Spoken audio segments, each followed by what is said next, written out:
على رسوله الكريم أما بعد. قال الله تبارك وتعالى في القرآن المجيد: أعوذ بالله من الشيطان الرجيم. بسم الله الرحمن الرحيم.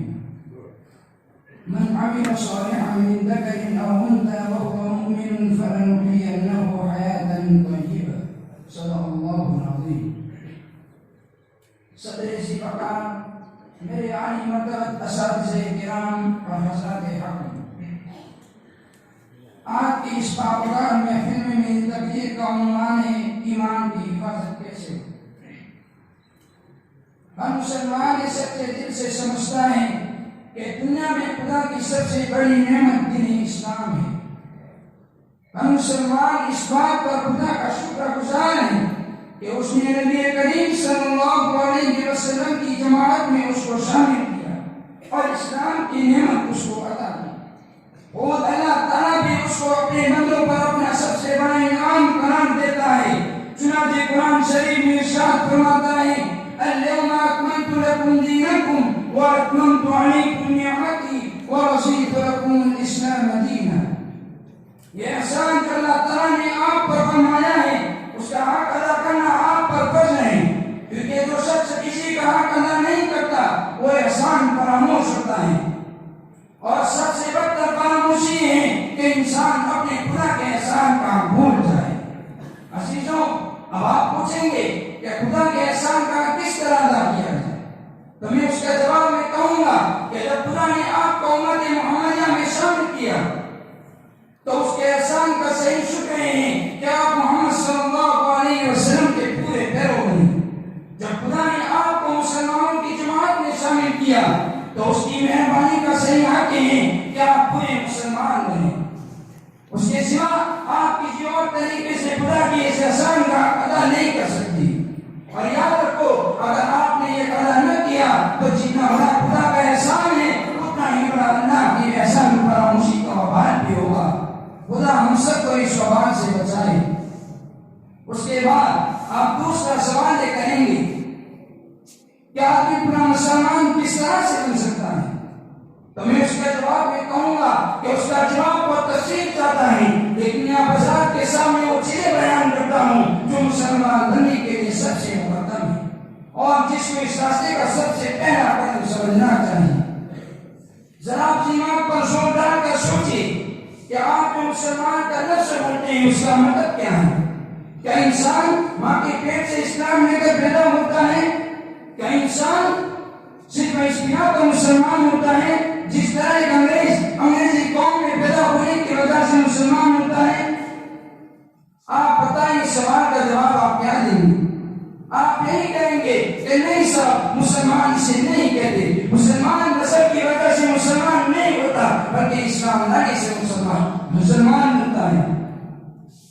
اگر اسلام کی پیروی چھوڑ دے تو مسلمانوں کی جماعت سے خارج ہو جائے گا، چاہے وہ سید کا بیٹا ہو یا پٹھان کا، انصاری کا ہو یا قاضی کا۔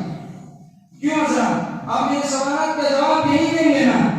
اچھا، تو آپ پوری کے جواب سے یہ بات معلوم ہوئی کہ دنیا میں خدا کی جو سب سے بڑی نعمت آپ کو حاصل ہے، یہ کوئی نسلی چیز نہیں ہے کہ ماں باپ کی وراثت میں خود بخود آپ کو حاصل ہو جائے اور تمام آپ کے ساتھ لگی رہیں، آپ اس کی پرواہ کریں یا نہ کریں، بلکہ یہ ایسی نعمت ہے جسے حاصل کرنے کے لیے آپ کی کوشش شرط ہے۔ اگر آپ کوشش کر کے اس کو حاصل کریں تو یہ آپ کو مل سکتی ہے، ورنہ آپ سے جیت بھی سکتی ہے۔ اب آپ کہتے ہیں کہ آدمی اسلام لانے سے مسلمان ہوتا ہے، تو سوال ہے کہ اسلام لانے کا مطلب کیا ہے؟ کہ اسلام لانے کا مطلب یہ ہے کہ جس طرح ایک برہمن پجاری بغیر سمجھے بوجھے سنسکرت کے کچھ منتر پڑھتا ہے، اسی طرح ایک شخص بغیر سمجھے بوجھے عربی کے کچھ فقرے پڑھنے اور بس وہ مسلمان ہے۔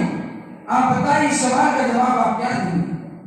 آپ یہی کہیں گے نا کہ اسلام لانے کا مطلب یہ ہے کہ محمد صلی اللہ علیہ وسلم نے جو تعلیم دی اس کو آدمی جان سمجھ کر دل سے قبول کرے اور اسی کے مطابق عمل کرے، اور جو ایسا کرے وہ مسلمان ہے اور جو ایسا نہ کرے وہ مسلمان نہیں ہے۔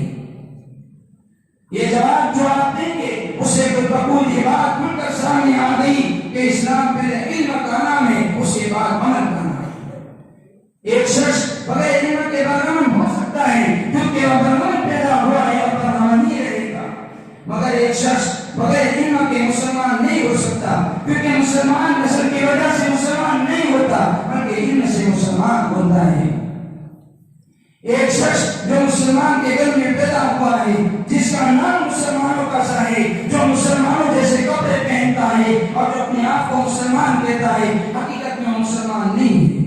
بلکہ درحقیقت مسلمان تو وہ شخص ہے جو اسلام کو جانتا ہو اور پھر جان بوجھ کر اس کو مانتا ہو۔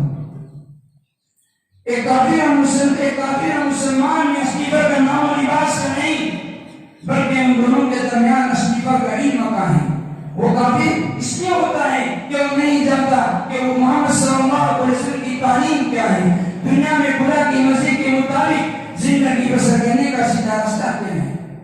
آپ بتائیے اگر یہ حال ایک بچے کا بھی ہو تو تم بتاؤ کس چیز کی بنا پر ان دونوں کے درمیان فرق کرتے ہوں، اور کیوں یہ کہتے ہو کہ وہ کافر ہے اور یہ مسلمان ہے؟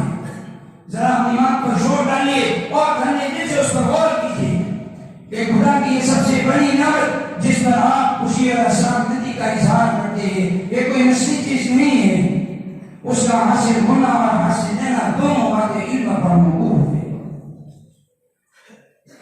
جب تک اس کو یہ علم نہ ہو کہ حضور کی تعلیم کیا ہے، قرآن و حدیث کا احکام کیا ہے، وہ اس پر کیسے ایمان لا سکتا ہے اور کیسے اس پر عمل کر سکتا ہے؟ اگر جب تک اس کو یہ علم نہ ہو کہ اسلام اور کفر میں کیا فرق ہے، اسلام اور شرک میں کیا امتیاز ہے، اس کی مثال بالکل ایسی ہی ہے جیسے کوئی شخص اندھیرے میں پگڈنڈی پر چل رہا ہو سکتا ہے کہ اسی کی لکیر پر چلتے چلتے دوسرے راستے کی طرف منہ جائے اور اس کو یہ خبر بھی نہ ہو کہ اسی راستے سے ہٹ گیا ہوں، اور یہ بھی ہو سکتا ہے کہ راستے میں کوئی دجال کھڑا ہوا مل جائے اور اس سے کہے ارے میاں تم اندھیرے میں راستہ بھول گئے، آؤ میں تمہیں مسجد مقصود پہنچا دوں۔ محترم حضرات، یہ علم جس کی ضرورت میں آپ کے سامنے بیان کر رہا ہوں، اس میں آپ کے اولاد کے علم کے جاننے کا انحصار ہے۔ میں آپ سے یہ نہیں کہتا کہ آپ ایک شخص عمل کریں، بڑی بڑی کتابیں پڑھیں، اپنی عمر کے 10-12 سال سے علم حاصل کرنے میں صرف کر دیں، اتنے بہت زیادہ علم کی کوئی ضرورت نہیں۔ میں تو صرف یہ چاہتا ہوں کہ آپ ایک شخص 24 گھنٹوں میں سے صرف 1 گھنٹہ علم دین حاصل کرنے میں صرف کریں۔ اتنا وقت نکالنا آپ کے لیے کوئی مشکل نہیں۔ اگر آپ کو ایمان پیارا ہے تو 1 گھنٹہ نکالنا کوئی مشکل بات نہیں۔ عقید میں دعائیں کہ اللہ تعالیٰ ہم سب کو اپنے ایمان کی حفاظت کرنے کی توفیق عطا فرمائے۔ آمین۔